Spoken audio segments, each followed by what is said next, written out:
வணக்கம். சோஷியல் மீடியாவை தொறந்தாலே ஏகப்பட்ட வதந்திகள், குழப்பங்கள் இல்லையா? இன்னைக்கு இந்த செய்தி அலசல்ல எந்த விதமான அரசியல் சார்பும் இல்லாம அவசரமான புதிய அரசு விதிமுறைகள் அப்புறம் மானியங்கள் பத்தின உண்மையான தகவல்களை ரொம்பவே தெளிவா பார்க்க போறோம். முதல்ல ஒரு கேள்வி. உங்க பேங்க் அக்கவுண்ட்ல திடீர்னு 12,000 ரூபாய் வரப்போகுது அப்படின்னு ஒரு வாட்ஸ்அப் மெசேஜ் வைரலா சுத்திட்டு இருக்கறத நீங்க கண்டிப்பா பார்த்திருப்பீங்க. சரி, அது உண்மையா இல்ல வெறும் வதந்தியா? அத பத்தி நாம ரொம்பவே நியூட்ரலா அலச வேண்டியது அவசியம். இந்த மொத்த குழப்பத்துக்கும் ஒரு முடிவு கட்ட இன்னைக்கு நாம 4 முக்கியமான விஷயங்களை பார்க்க போறோம். 1. பேங்க் மற்றும் ரேஷன் கார்டுக்கான அவசர அப்டேட்ஸ். 2. அரசு மானியங்கள் பத்தின உண்மைகள். 3. சில ஸ்ட்ரிக்டான புதிய அபராதங்கள். அப்புறம் 4வதா சில முக்கிய செய்திகள் மற்றும் வானிலை அலர்ட்ஸ். சரி, தாமதிக்காம நேரா முதல் பகுதிக்குள்ள போயிடலாம். உங்களோட பேங்க் மற்றும் ரேஷன் கணக்குகளை பாதுகாக்கிறதுக்கான அவசர அப்டேட்ஸ் என்னென்னு பார்க்கலாம். வங்கி மோசடிகளை தடுக்க ஆர்பிஐ இப்போ ரொம்பவே ஸ்ட்ரிக்டான ஆக்ஷன்ல இறங்கியிருக்காங்க. குறிப்பா 3 வகையான அக்கவுண்ட்ஸை முடக்க போறாங்க. அதாவது 2 வருஷமா எந்த டிரான்சாக்ஷனும் நடக்காத அக்கவுண்ட்ஸ், 12 மாசமா செயல்படாத அக்கவுண்ட்ஸ், அப்புறம் ரொம்ப காலமா பணமே இல்லாத ஜீரோ பேலன்ஸ் அக்கவுண்ட்ஸ். ஆனா இத நினைச்சு நீங்க ரொம்ப டென்ஷன் ஆக வேண்டாம். உங்க அக்கவுண்ட் முடங்காம இருக்க இன்னைக்கே ஒரு சின்ன பண பரிவர்த்தனை, அதாவது ஒரு சின்ன டிரான்சாக்ஷன் செஞ்சாலே போதும், உங்க அக்கவுண்ட் சேஃப் ஆயிடும். இதே ரிஸ்க் உங்க ரேஷன் கார்டுக்கும் இருக்கு தெரியுமா? ஆமாங்க, தொடர்ந்து 3 மாசம் 6 மாசம் அல்லது 1 வருஷம் வரைக்கும் நீங்க ரேஷன் கடையில எந்த பொருளும் வாங்காம இருந்தீங்கன்னா அந்த கார்டு போலியானதுன்னு சொல்லி கேன்சல் செய்யப்படலாம்.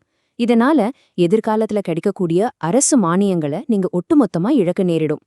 உங்க ரேஷன் கார்டை ஆக்டிவா வச்சுக்க ஒரு 3 ஈஸியான ஸ்டெப்ஸ் இருக்கு. முதல்ல, உங்க ஆதார் மற்றும் பேங்க் அக்கவுண்ட்டை ரேஷன் கார்டோட லிங்க் பண்ணுங்க. அடுத்து, மொபைல் நம்பரை வெரிஃபை பண்ணுங்க. 3வதா, ரேஷன் கடைக்கு நேரா போய் உங்க கைரேகைய பதிவு செஞ்சிருங்க. அவ்ளோதான், ரொம்ப சிம்பிள். இப்போ அடுத்த முக்கியமான டாபிக்கு வருவோம். மானியங்கள் மற்றும் தேர்தல் வாக்குறுதிகள். அரசியல் விவாதங்கள்ல எது உண்மை எது வெறும் பேச்சுன்னு இப்போ தெளிவா பிரிச்சு பார்க்கலாம். நான் முதலியே சொன்ன அந்த 12,000 ரூபாய் வதந்திக்கு வருவோம். அது முற்றிலும் புதுசா உங்க கைக்கு வரப்போற இலவச பணம் கிடையாதுங்க. பிஎம் கிசான், கேஸ் மானியம், அப்புறம் உர மானியம், இது 3ஐயும் ஒன்னா சேர்த்து முன்னுரிமை பெற்ற ரேஷன் கார்டுதாரர்களுக்கு ஒரே தொகையா கொடுக்கலான்னு பரிசீலிக்கப்படுற ஒரு ஐடியா தான் இது. இத நாம கொஞ்சம் நடுநிலையா கம்பேர் பண்ணி பார்ப்போம். மாநில அரசியே ஏற்கனவே பெண்களுக்கு கொடுத்துட்டு இருக்கிற 5,000 ரூபாய் சிறப்பு தொகுப்பு. இன்னொரு பக்கம் மத்திய அரசு பரிசீலிச்சிட்டு இருக்கிற 12,000 ரூபாய் மானியம். அப்புறம் பாஜக தேர்தல் அறிக்கையில குடும்ப தலைவிகளுக்கு மாசம் 2,000 ரூபாய் வழங்கப்படும்னு சொல்லியிருக்கிற வாக்குறுதி. இதையெல்லாம் வச்சு பார்க்கும்போது அரசியல் நிலவரம் எப்படி இருக்குன்னு நமக்கு ஓரளவுக்கு புரியும். டைரக்டா பணம் கொடுக்கறது மட்டுமில்லாம இன்னும் சில பெரிய வாக்குறுதிகளும் வலம் வருது. வருஷத்துக்கு 3 இலவச கேஸ் சிலிண்டர்கள், பெண்களுக்கு எலக்ட்ரிக் வண்டி வாங்க 25,000 ரூபாய் மானியம், ஆண்களுக்கும் இலவச பஸ் பயணம், சுய உதவிக் குழுக்களுக்கு 50 லட்சம் வரை வட்டியில்லா கடன், அது மட்டுமில்லாம 100 நாள் வேலை திட்டத்தை 150 நாளா மாத்துறதுன்னு பல விஷயங்கள் இதுல அடங்கும். ஆனா இங்க தான் ஒரு மிகப்பெரிய ட்விஸ்ட் இருக்கு. இந்த சலுகைகள் எல்லாமே எல்லாருக்கும் அப்படியே கிடைச்சிடாது. தகுதி விதிகள் ரொம்பவே ஸ்ட்ரிக்டா இருக்கும். இன்கம் டேக்ஸ் கட்டுறவங்க, கவர்மெண்ட் எம்ப்ளாயீஸ், கார் வச்சிருக்கிறவங்க, அப்புறம் பென்ஷன் வாங்குறவங்களுக்கு இந்த திட்டங்கள் கிடைக்க வாய்ப்பில்லை அப்படிங்கறது தான் நிதர்சனமான உண்மை. இப்போ 3வது பகுதிக்கு போலாம்.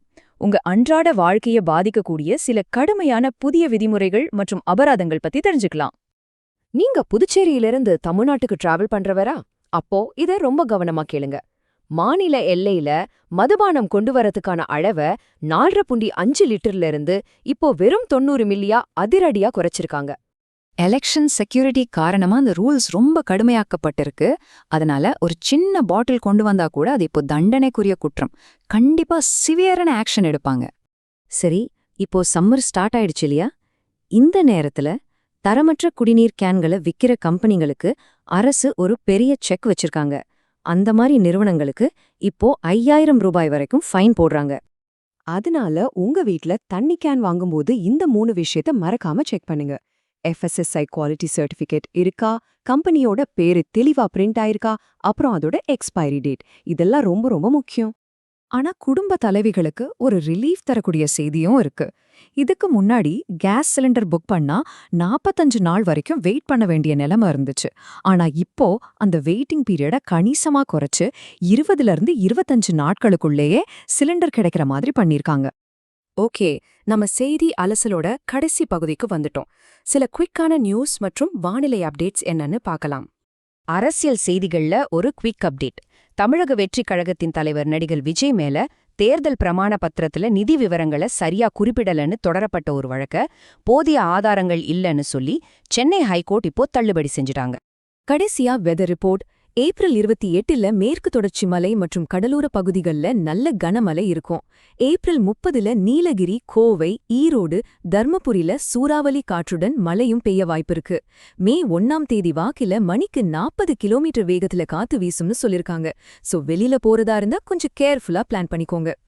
இந்த செய்தி அலசனோட முடிவா நான் உங்ககிட்ட கேக்குற ஒரு முக்கியமான கேள்வி இதுதான். 2026ல வரப்போற இந்த மாபெரும் பாலிசி மாற்றங்களை எதிர்கொள்ள நீங்க ரெடியா? உங்க குடும்பத்தோட ஃபியூச்சரை செக்யூர் பண்ண உங்க ஆதார், பேங்க் அக்கவுண்ட் மற்றும் ரேஷன் கார்டை இன்னைக்கே லிங்க் பண்ணிட்டீங்களா? இல்லைனா உடனே செஞ்சிடுங்க. இந்த தகவல்கள் உங்களுக்கு ரொம்பவே யூஸ்ஃபுல்லா இருந்திருக்கும்னு நம்புறேன்.